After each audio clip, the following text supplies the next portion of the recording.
Psiquiatria e mediunismo. Leopoldo Balduino. Introdução. Não se trata, no presente estudo, de uma obra filosófica no sentido estrito da definição clássica do termo. Não é, também, uma nova versão das variadas escolas da psiquiatria ou uma inédita teoria da personalidade, campo vasto da psicologia, filha caçula da filosofia, que realiza hercúleo esforço para se inserir no âmbito das ciências exatas. Por outro lado, não pode ser enquadrado na categoria de ficção científica, literatura ou obra de feição religiosa. Trata-se, simplesmente, de um pequeno e sumário relatório das experiências vivenciadas ao longo de 20 anos de prática como clínico psiquiatra, quase um decênio como professor adjunto em faculdade de psicologia, mais de 30 anos de lides espiritistas. Os resultados de todos esses anos de esforços aleatórios proporcionaram ao autor um sentimento de vislumbre de uma mínima parcela da realidade psíquica do indivíduo, e isso, talvez, seja suficiente para comunicar a outros estudiosos os resultados alcançados. Parece, à primeira vista, uma temeridade a tentativa de se lançar um elo de ligação entre a psiquiatria, a psicologia, a fisiologia, a física, etc.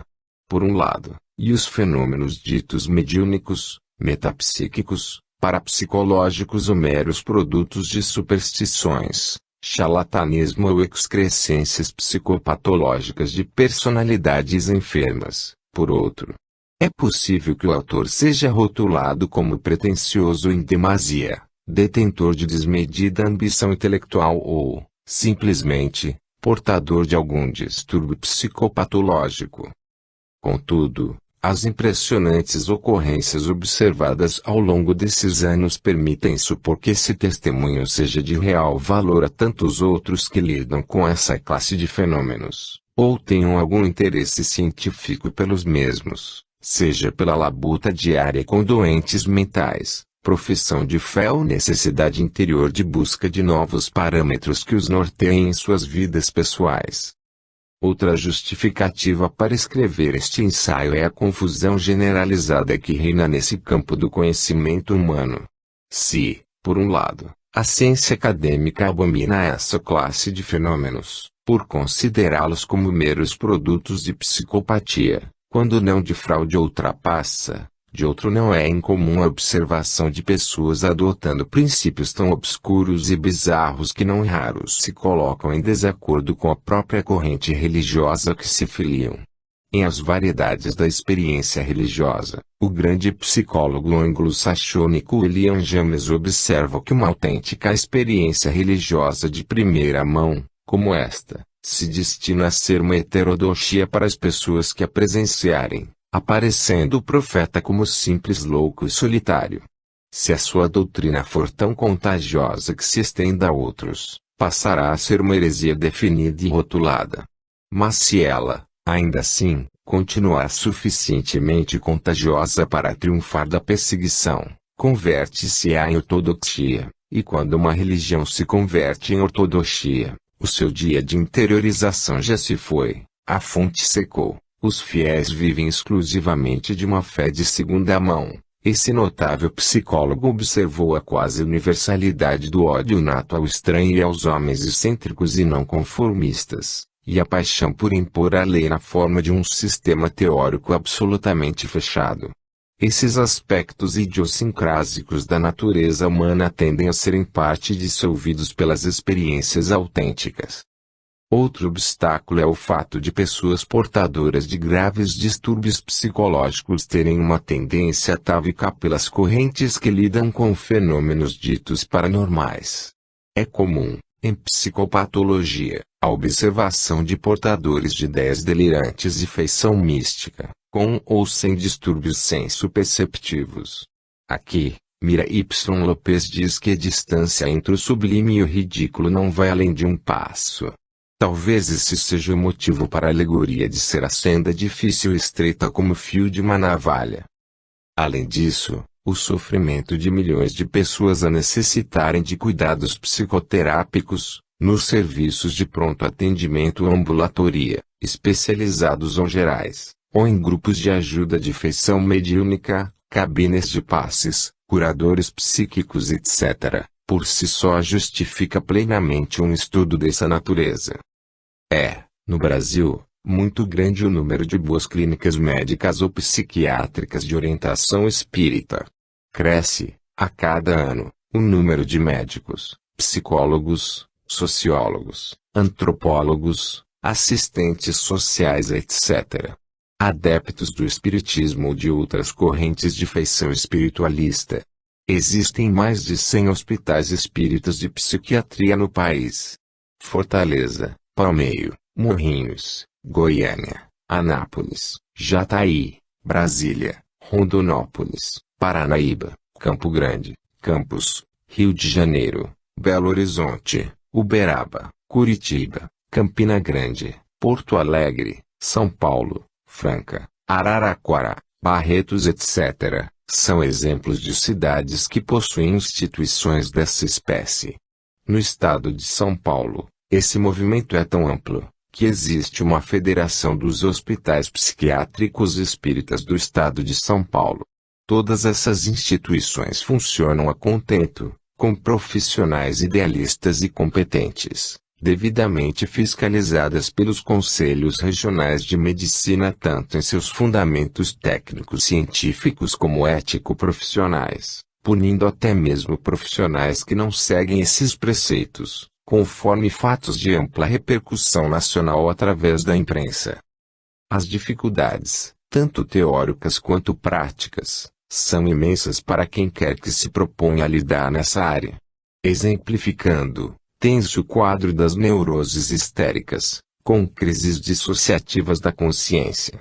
Não é fácil o diagnóstico diferencial entre uma dissociação de fundo neurótico e um possível transe mediúnico autêntico, onde também ocorre uma dissociação fisiológica, não necessariamente patológica. Uma conduta simplista poderá não impedir, nessas personalidades, a eclosão de quadros psicopatológicos mais graves, tanto de fundo organopsicogenético quanto de natureza espiritual. Essas possibilidades serão discutidas mais pormenorizadamente nos capítulos subsequentes. Não é raro a ocorrência de personalidades finas, sensíveis, portadoras de dons mediúnicos serem interpretadas, por terapeutas de mentalidade organicista, como portadoras de confusão mental, incapacidade de distinguir a realidade da fantasia, distúrbios sensoperceptivos ou mesmo distúrbios de pensamento etc. Após uma avaliação mais complexa, com aplicação de testes psicométricos, exames especializados, tais como tomografia computadorizada etc., um diagnóstico presuntivo é firmado, com o que advém o uso de medicação tranquilizante, antidepressiva ou mesmo neuroléptica. Em resumo, uma personalidade fina, sensível e complexa é rotulada como portadora de algum tipo de doença mental e tratada como tal. O inverso também costuma acontecer. Uma pessoa portadora de grave disfunção mental ou orgânica procura um grupo de cura psíquica pouco esclarecido, que prescreve tratamento da natureza exclusivamente espiritual, recomendando a suspensão de necessários procedimentos de ordem médica. O autor ouviu o relato de um conhecido médium, que foi procurado por paciente portador de epilepsia criptogenética, e com crises somente controláveis com elevadas dosagens de anticomerciais. Orientado pelo guia espiritual, de origem alemã, o médium suspendeu a medicação neurológica, sob o inquestionável argumento de que se tratava de um caso conhecido como obsessão espiritual. Com a suspensão abrupta da medicação, o cliente entrou em quadro de status epiléptico, com crises subentrantes, vindo a falecer, provavelmente por edema cerebral. Apesar das dificuldades serem tremendas e, aparentemente, insuperáveis, isso não invalida o pressuposto socrático do conhece-te a ti mesmo. Essas dificuldades aparentemente insuperáveis somente poderão ser superadas a partir de uma atitude interior de isenção e humildade. A atitude do Cristo, Diante da leviana pergunta de Pilatos a respeito do que seria a verdade, não poderia ser mais eloquente o silêncio. Certamente que a penetração psicológica do condenado captou muito bem que o interrogante não possuía olhos de ver nem ouvidos de ouvir, conforme expressão do próprio Evangelho. Diante do exposto, o direcionamento do presente trabalho seguirá uma linha eminentemente empírica, tendo como roteiro o bom senso aliado às experiências pessoais do autor. Outros poderão discordar, de um lado e de outro. Por isso, as ideias aqui expostas devem ser tomadas como mero ensaio, sem qualquer pretensão além de comunicar uma experiência pessoal, de natureza profissional. Segundo o psicanalista junguiano Progroff, inúmeras questões devem ser discutidas ao se tentar uma abordagem do tema aqui proposto, embora a psicologia complexa de Jung não tenha admitido oficialmente o mediunismo, mas não pode evitar o confronto com fenômenos estranhos, aqui denominou sincronicidade. Quais são os tipos de fenômenos mediúnicos? De que forma aparecem? Quais são as suas características particulares? Que fatores os introduzem ou lhes dão sua forma cristalizada? Existem características especiais que permitam reconhecer eventos mediúnicos no instante em que estão prestes a ocorrer? Quais são os processos por meio dos quais os eventos mediúnicos acontecem? É correto falar em processo na medida em que o princípio em questão é um princípio não material, pelo menos no sentido comum do termo. Há necessidade de novos termos para a compreensão do fenômeno. Existe a possibilidade de que as pessoas desenvolvam uma habilidade maior de fazer com que ocorram eventos mediúnicos. E qual é a vantagem em fazê-lo?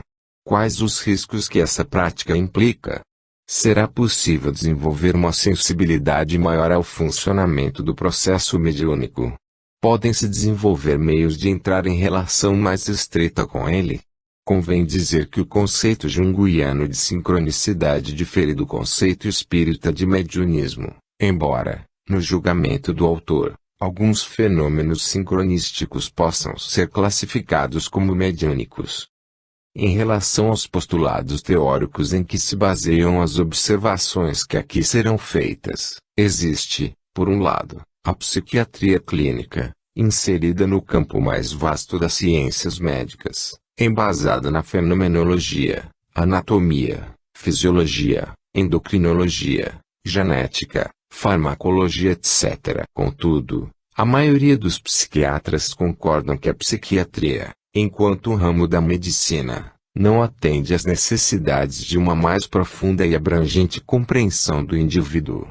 De start, serão também levados em conta os avanços das correntes psicológicas das profundezas, isto é, que admitem que a personalidade humana é um conjunto muito maior do que o faz supor a mera descrição fenomenológica da vida de relação ou de suas bases anatômicas, funcionais e sociais.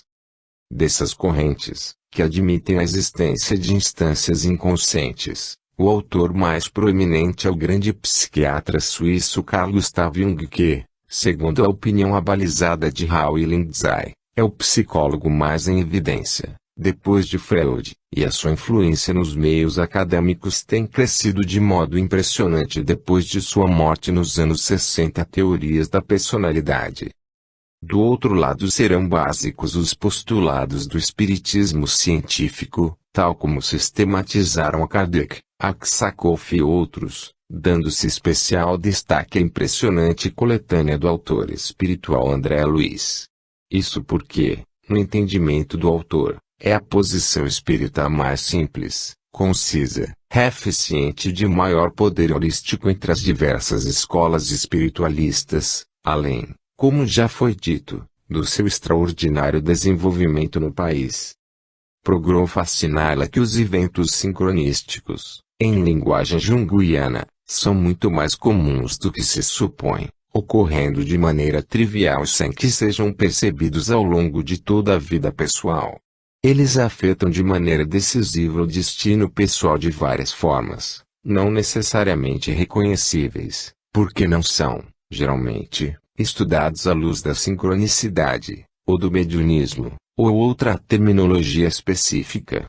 O fato ou motivo de passarem em geral tão despercebidos é o de não se saber o que realmente se procura ver, ou compreender, ou descobrir.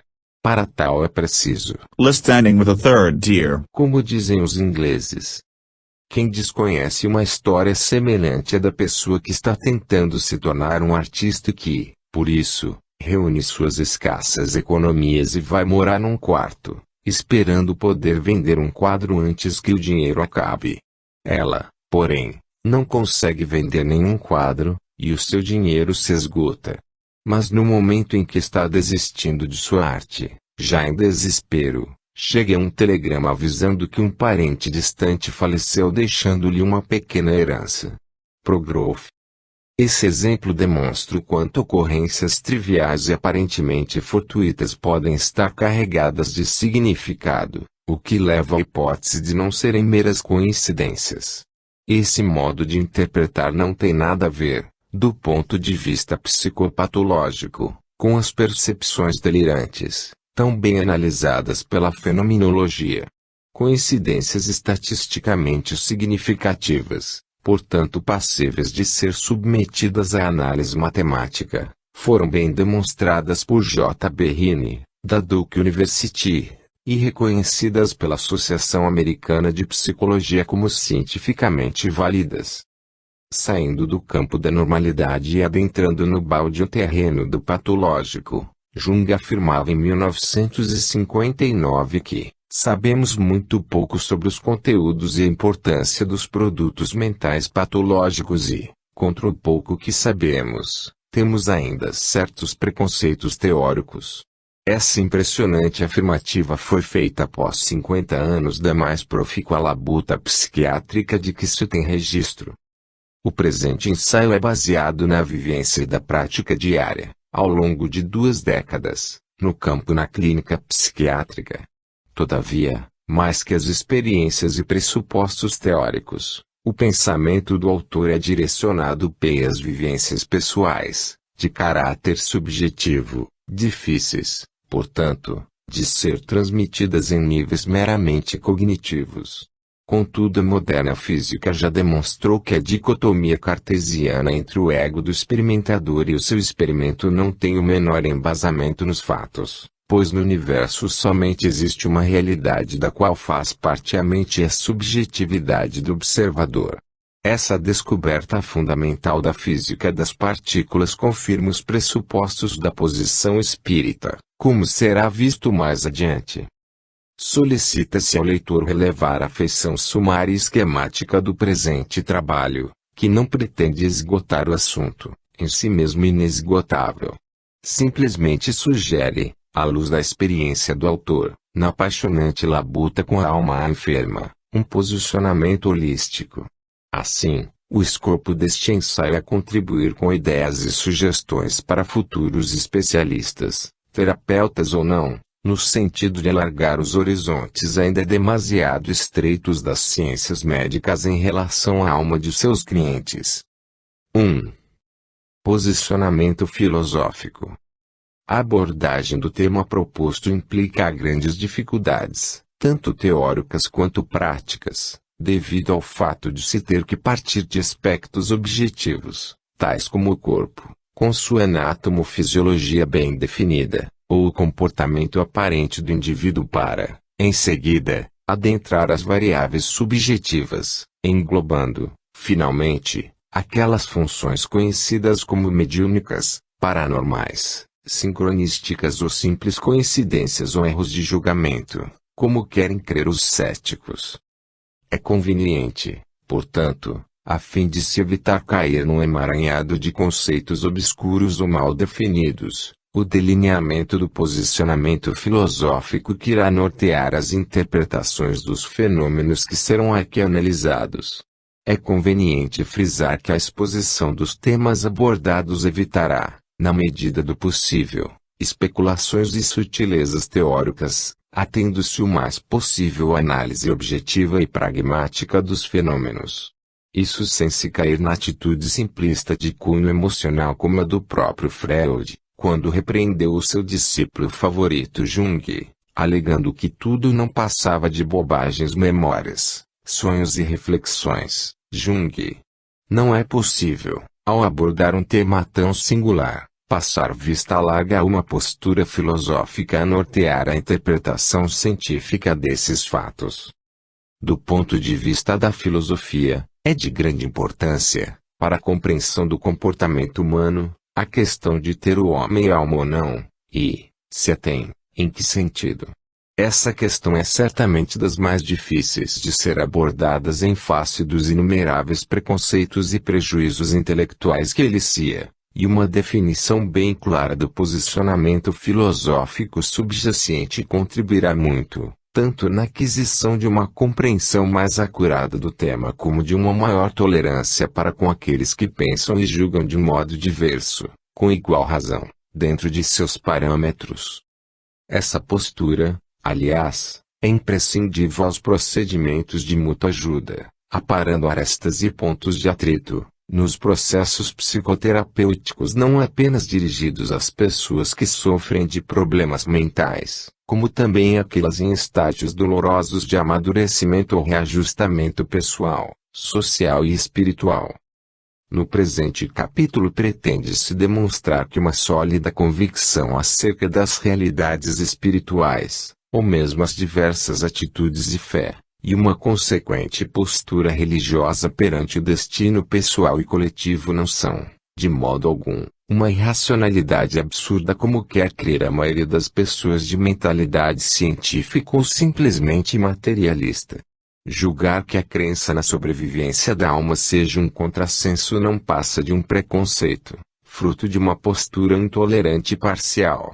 Do ponto de vista estrito da lógica formal, tanto é correto supor verdadeira a hipótese da sobrevivência da alma como não. A correção lógica de uma dedução raciocinada não implica a veracidade da mesma. Apenas a evidência dos fatos poderá confirmar, ou infirmar, a correção dessa hipótese, e contra fatos não podem existir argumentos. Esse, aliás, é um dos critérios fundamentais para o diagnóstico do pensamento delirante, em psicopatologia. Exemplificando, tanto a teoria de Darwin, como a de Lamarck, a respeito da evolução das espécies, são corretas do ponto de vista lógico.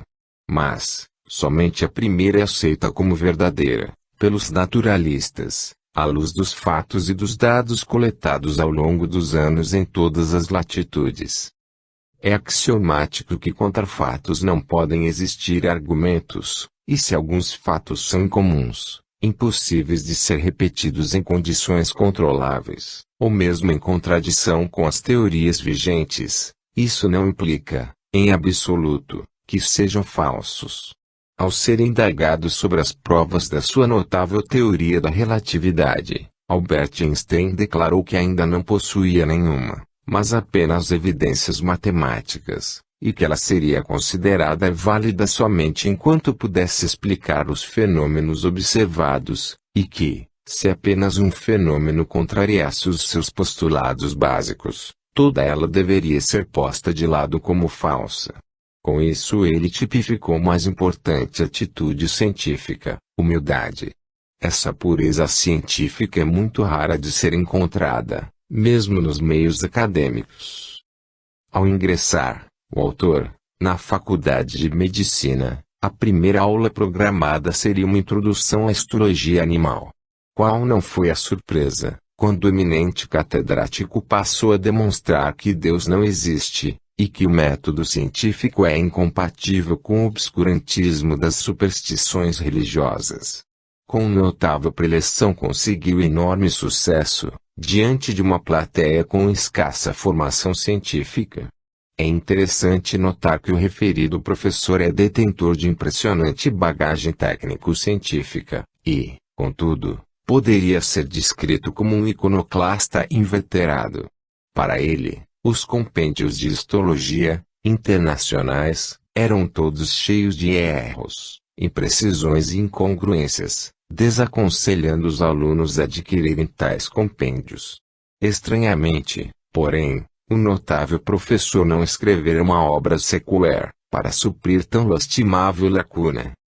Esse exemplo é típico da mentalidade dominante nos meios acadêmicos, onde o correto é a atitude cética e a denegação de tudo o que não seja passível de ser submetido aos rigores espasmódicos do método científico. Qualquer fenômeno que não se enquadre nesses parâmetros é encarado com raivosa suspeita e quem se atreve a estudá-los tem a reputação comprometida. O curioso é que a rainha das ciências exatas, a física das partículas, adentrando a tessitura íntima da matéria, deparou-se com um paradoxo composto dos fenômenos mais estranhos e ilógicos, como se estivesse diante de uma fenomenologia de natureza parafísica, como será visto com maiores detalhes mais adiante. Todavia esse negativismo sistemático das mentalidades científicas mais proeminentes não tem a menor justificativa, do ponto de vista da própria metodologia científica. É o que será demonstrado nos próximos parágrafos. Na primeira metade do século XX, o notável físico-químico Heisenberg descobriu o desconcertante princípio da indeterminação, que levou o seu nome. Estabeleceu que não se pode, com exatidão, determinar o momento e a posição de um elétron em torno do núcleo atômico, em determinado instante. Somente é possível determinar meras probabilidades estatísticas, e o conceito de orbitais atômicos cedeu lugar ao moderno conceito de nuvens eletrônicas. Essa descoberta provocou enormes consequências, tanto do ponto de vista teórico quanto prático. O antigo princípio da causalidade, pedra angular da metodologia científica newtoniana ruiu, cedendo lugar ao princípio da indeterminação.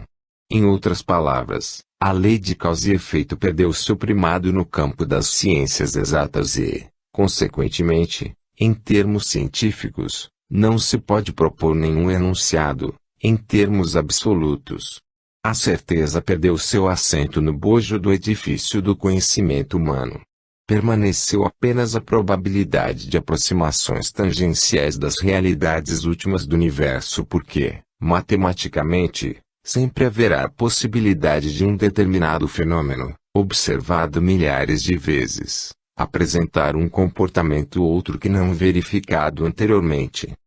Exemplificando, a maçã madura, observada por Newton, que se desprende do seu talo, tem apenas uma probabilidade de cair de encontro ao solo, que se aproxima da unidade, sem nunca atingir essa unidade anteriormente inquestionável.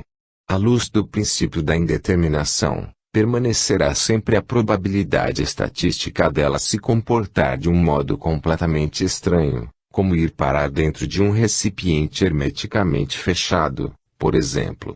Esse comportamento aparentemente absurdo é observado, diariamente, pela física moderna, em relação às partículas subatômicas, por meio dos gigantescos aceleradores de partículas, as quais se comportam de uma maneira totalmente absurda à luz da lógica formal.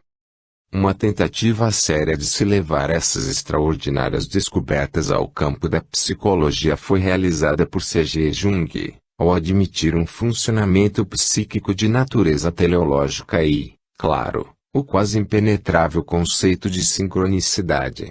Esse caminho foi preparado filosoficamente há mais de 3 séculos por David Hume, ao demonstrar que causalidade não é alguma coisa que vemos realmente, mas apenas uma dedução da nossa mente. Exemplificando, tudo o que de fato se percebe é que uma bola de bilhar toca outra com uma certa força e, em seguida, essa se afasta. Na realidade não se vê a causalidade, mas apenas se deduz, pro Groff. De start, a causalidade pode ser apenas um hábito social de pensamento, o que não deixa também de ser um paradoxo. Convencido de que a causalidade não mais poderia ser aceita como uma realidade absoluta em si mesma, Jung voltou sua atenção para métodos culturais que encaram a vida em termos não causais. Contudo, até mesmo o estudo deles, por razões válidas, do ponto de vista científico, é considerado suspeito e, em razão disso, Jung foi alvo de muita zombaria. Para os meios acadêmicos, ainda são considerados superstições conceitos como acaso, coincidência, realização de desejos, cognição através dos sonhos, preces e atendimento delas, curas através da fé, precognição, fenômenos mediúnicos e outros. Malgrado esse ceticismo, essas experiências perfazem uma grande porcentagem dos eventos cotidianos que ocorrem não só nas assim chamadas sociedades primitivas, mas também na moderna civilização ocidental, pro-growth. Quando acadêmico de medicina, o autor foi criticado, com sarcasmo, por um professor do departamento de psiquiatria, por ter ajudado um colega por meio de passes. Certa vez, muitos anos depois de graduado, foi procurado por um colega, bastante probo e competente, aliás, um protótipo de bom médico samaritano, que combatia os conceitos junguianos. Ao ser indagado sobre qual a obra de Jung que havia lido e que mais o havia impressionado negativamente, respondeu, para a perplexidade, que nenhuma. Em relação à literatura espiritista, então, a ignorância é desalentadora nos meios acadêmicos. Aliás, o hábito da leitura e da meditação tem se tornado tão raro, mesmo nos meios universitários, que o Prêmio Nobel de Literatura, Hermance, em sua notável obra O Jogo das Contas de Vidro, previu que a humanidade poderia entrar em uma nova idade média cultural, em face da incompetência e da irresponsabilidade das futuras gerações. Indo além da causalidade, Jung desenvolveu um ponto de vista teleológico para a interpretação do inconsciente, e dos problemas que a psicologia sugeria, mas não tinha condições de responder, perante a comunidade científica, e ele foi levado ao conceito de sincronicidade. Contudo, essa hipótese é apresentada de modo ambíguo, contraditório, com avanços e recuos teóricos, apenas sugerindo que existe algo mais.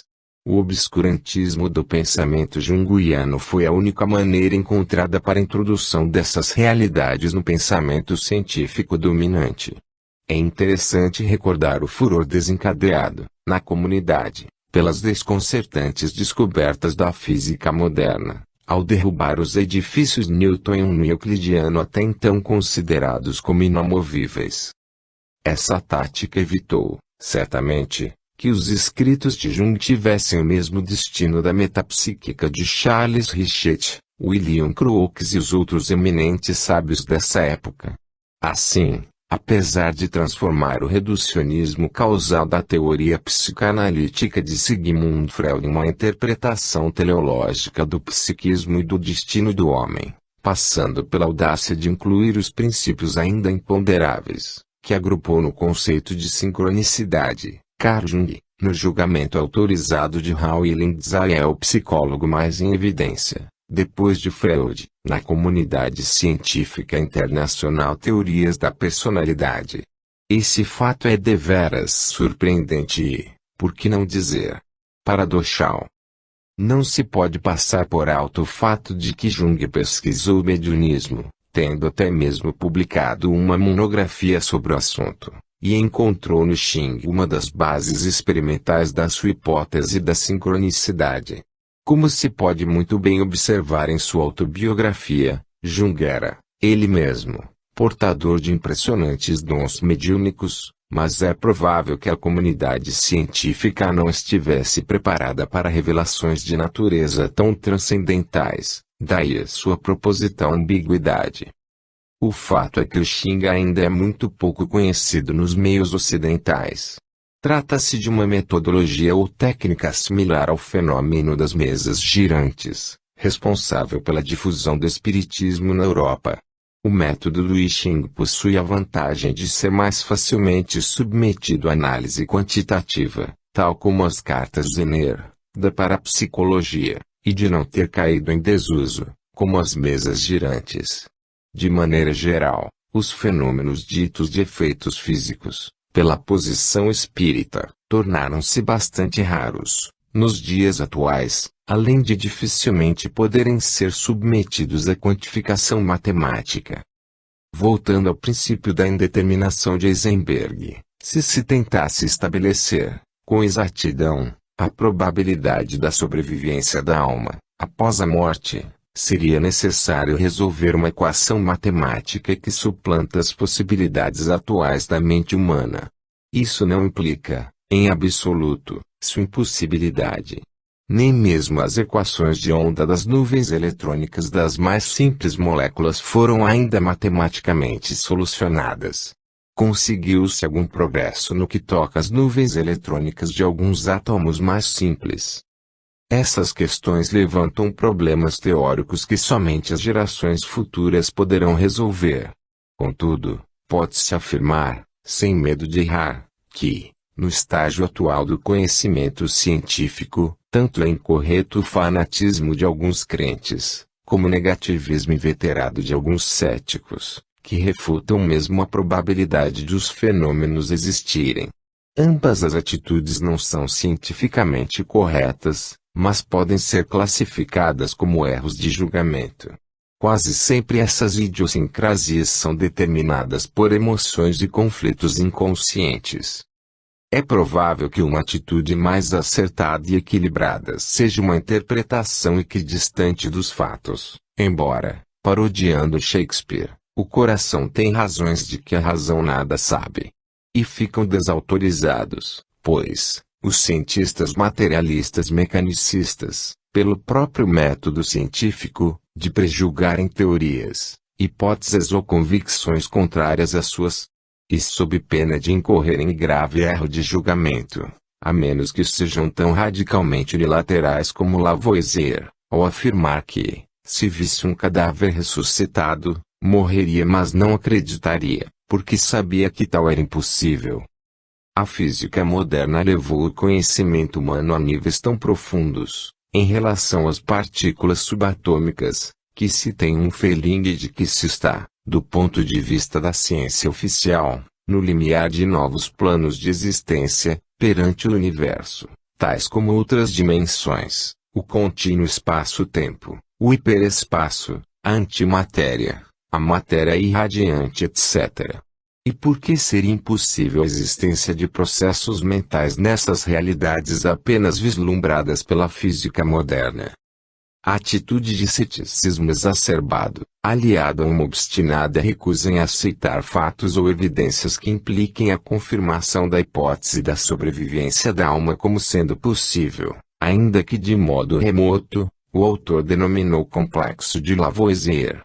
Em termos psicodinâmicos, esse ceticismo possui a mesma natureza do fanatismo religioso, intolerante, em sua pugna secreta contra as dúvidas que corroem os sentimentos. Ambos encerram, em sua estrutura psíquica, mecanismos psicológicos de defesa do eu, destinados à denegação da realidade, para a defesa do estável e falso equilíbrio interno. Aliás, as bruscas conversões, tanto aos sistemas religiosos quanto aos materialistas, tendem a confirmar essa suposição. Do ponto de vista da filosofia, todas as maneiras de se pensar a respeito desses complexos problemas podem ser reduzidas a cerca de 5 correntes filosóficas gerais: o dualismo psicofísico, que se subdivide em interacionismo e paralelismo, o epifenomenalismo, o ilomorfismo e o funcionalismo, Malpays o comportamento humano. O dualismo psicofísico, que também pode ser denominado como a filosofia do senso comum common sense, consiste na proposição de que o homem é composto de duas substâncias distintas, mente e corpo. Ele admite a existência da alma como coisa.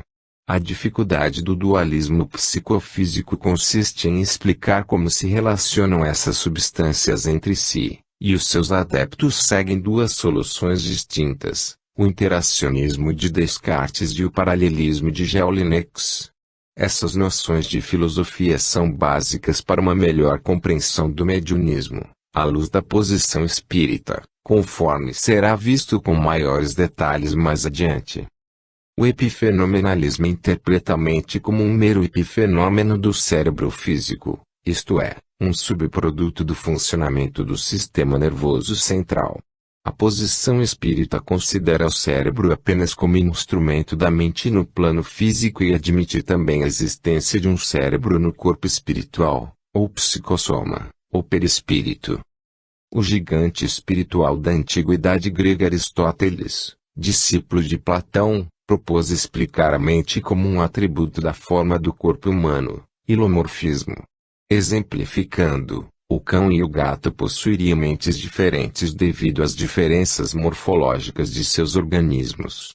Do mesmo modo, uma mesa difere de uma cadeira exclusivamente devido às diferenças formais existentes entre as suas partes constituintes.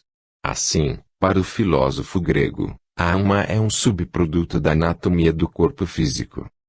O notável psicólogo John Dewey propôs uma interpretação materialista extremada, o funcionalismo, alegando que não há necessidade da suposição de ter o homem uma mente, como coisa, mas simplesmente funções mentais, para a interpretação correta do comportamento humano.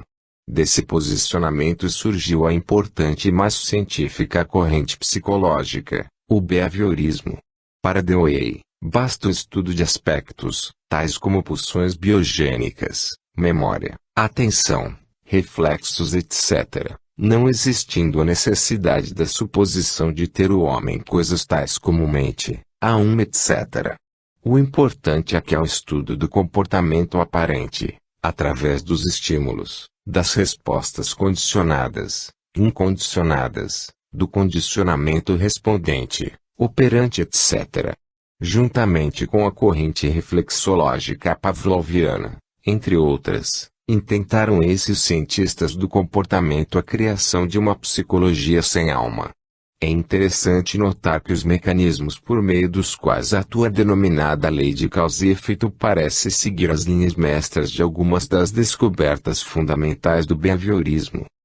As três últimas correntes filosóficas são adeptas do materialismo científico e têm na matéria seu princípio fundamental, refutando a existência da mente no sentido de substância separada do corpo material.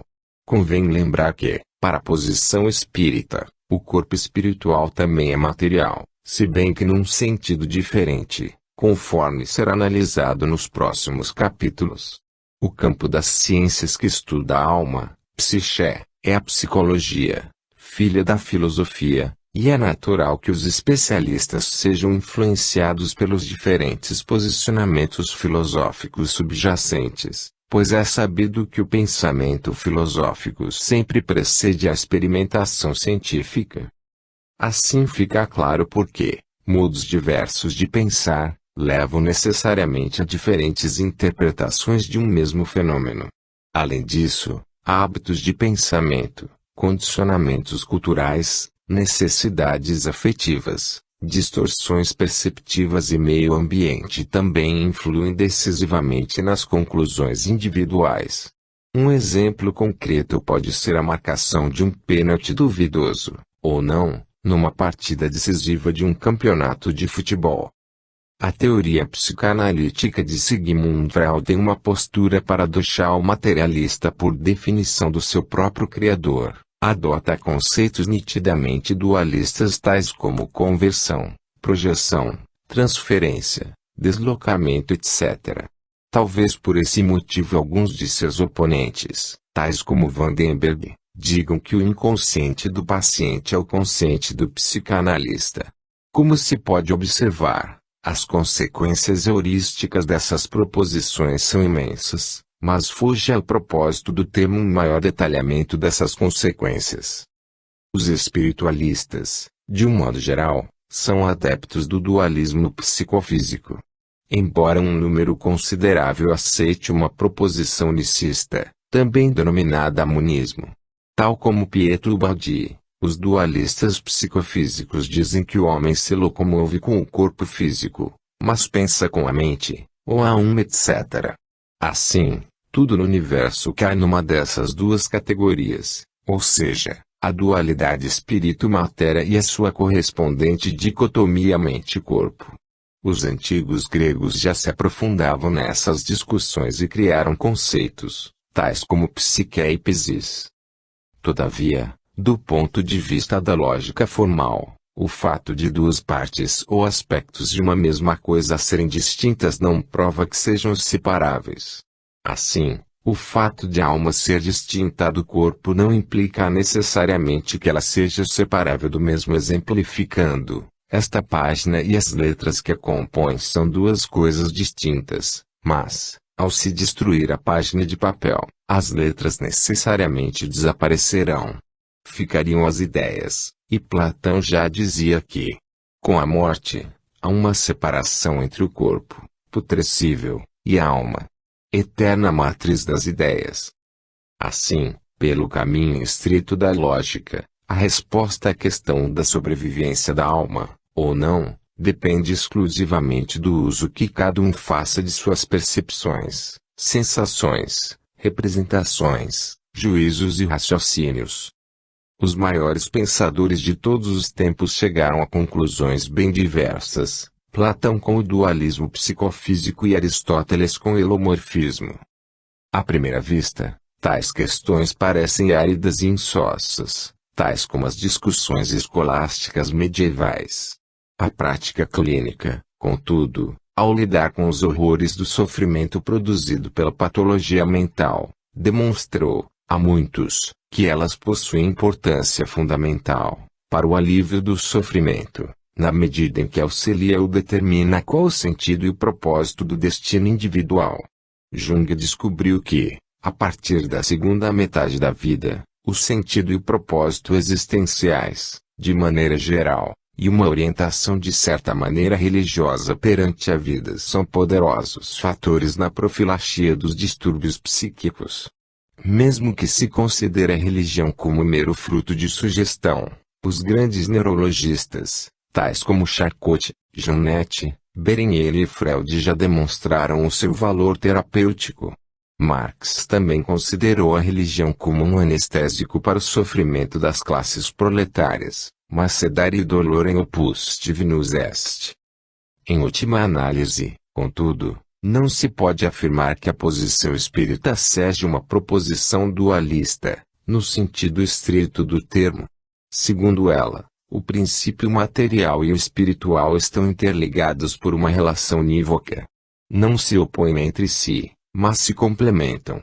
A diferença de nível cria como que um declive, que permite a manifestação e o movimento dos espíritos, também no plano material.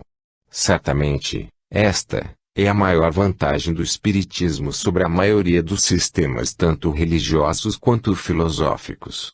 Ele vai além, ao afirmar que o alto e o baixo estão associados às noções de valor moral, de caráter tanto relativo quanto universal, o que conduz à diferença entre o superior e o inferior, ou, como queira, entre o bem e o mal.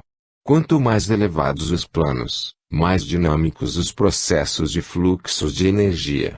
Essa progressiva gradação de complexidade pode ser exemplificada, concretamente, pela música, que, iniciando nos níveis inferiores dos ritmos simples dos batucas, progride até as culminâncias das grandes celebrações filarmônicas, a se expressarem por meio de extraordinárias combinações melódicas, indescritíveis padrões de harmonia, a compor o ritmo que expressa a introdução de uma ordem cósmica no caos dos sons e ruídos desagregados.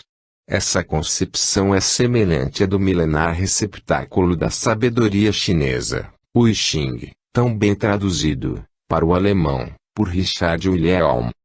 Conforme salientou Progroff, os terapeutas perspicazes, que têm olhos de ver e ouvidos de ouvir, costumam observar, mais frequentemente do que se supõe, fenômenos que não se enquadram nas categorias comuns de tempo, espaço e causalidade. Esses fenômenos, por serem incomuns, extrapolam o conceito estatístico de normalidade, expresso em termos estritamente matemáticos, mas não são necessariamente patológicos. Outros conceitos de normalidade existem, que não o estatístico, como de ideal desejável, ou então o de ausência de sofrimento.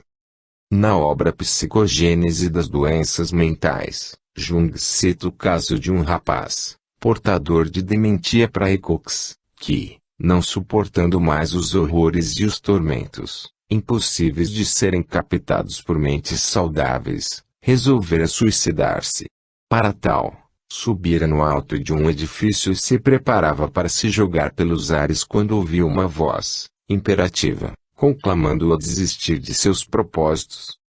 Concomitantemente sentiu um violento empurrão, transmitido por um tapa na região torácica. O paciente caiu de costas e desistiu, de pronto, de realizar seu propósito, fruto de compreensível desespero.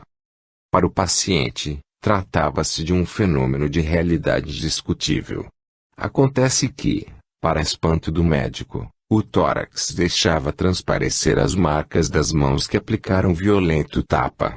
Jung interpreta o fato como uma vivência alucinatória, provocada por um fragmento da personalidade, razoavelmente saudável, que não encontrara outro meio de impedir a consumação do ato deslocado, fruto dos aspectos mais doentes do paciente. De start houve um caso bastante raro, em psicopatologia, de concomitância de alucinações auditivas, psicossensoriais de Bailanger, com estesia etc., e alucinações táteis, a sensação do tapa no tórax.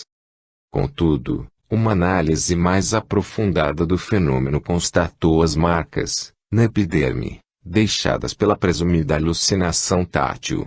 Jung, prudentemente, parou por aí, na descrição do fato. Certamente, por saber muito bem que estava lidando com um fenômeno tabu. Aliás, a própria doença mental é considerada tabu na maioria das culturas. Contudo, a coragem de Jung, ao relatar tão desconcertante fenômeno, foi enorme. Servinho relata que Pierre Janet fez experiências de sugestão hipnótica à distância e encontrou a confirmação irrefutável do fenômeno, mas se absteve de publicar os resultados, temendo prejuízos para sua reputação.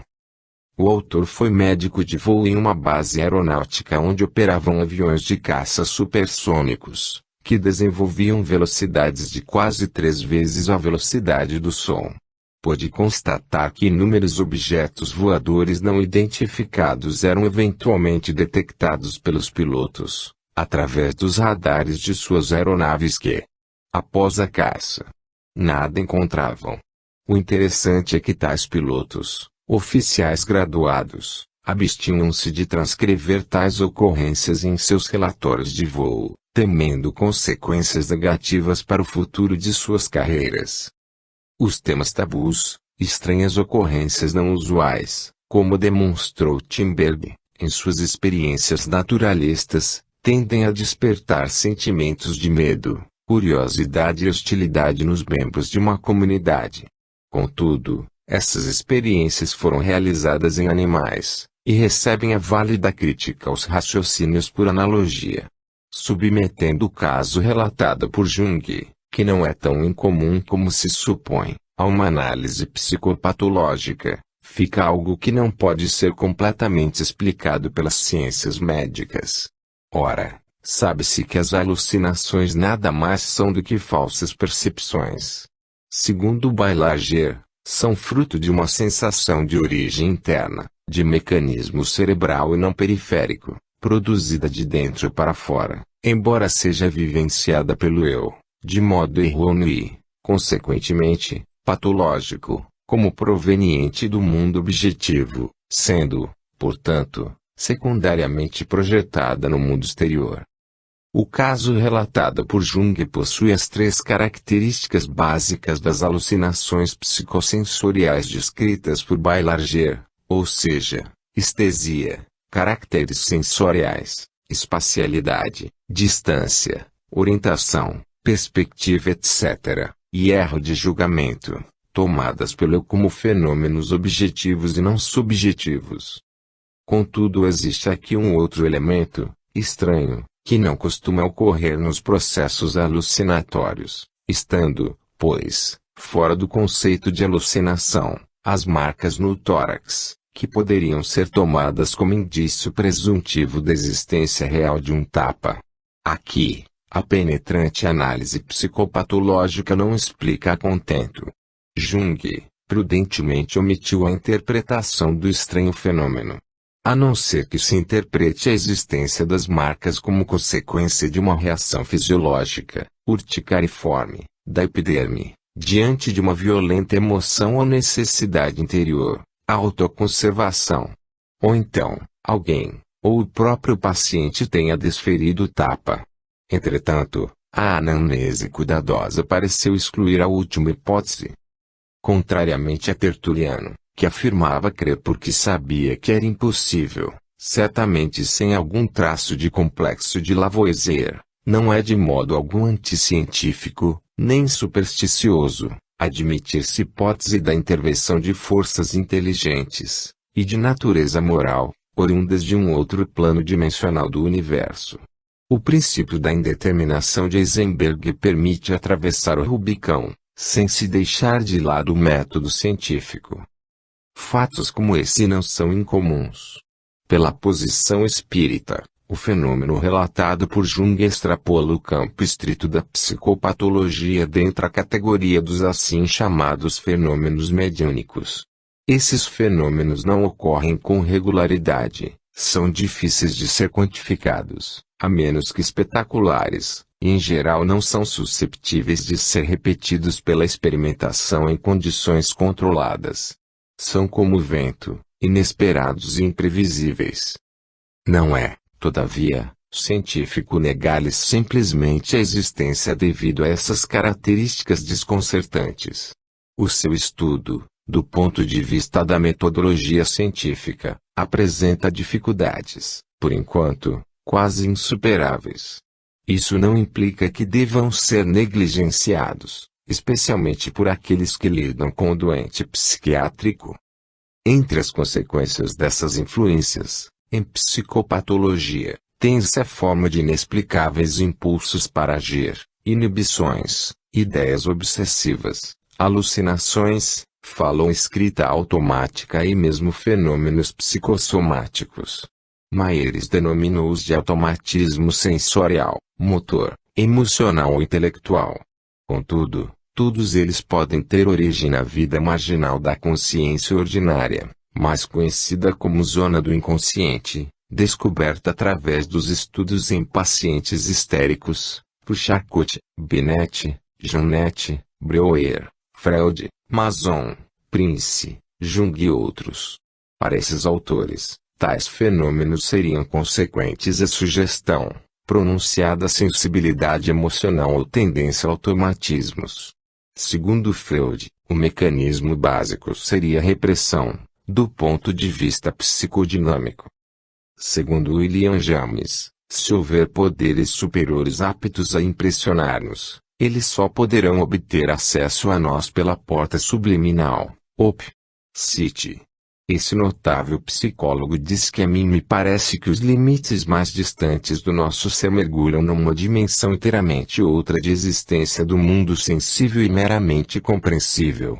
Chamem-lhe região mística, ou região sobrenatural, como quiserem.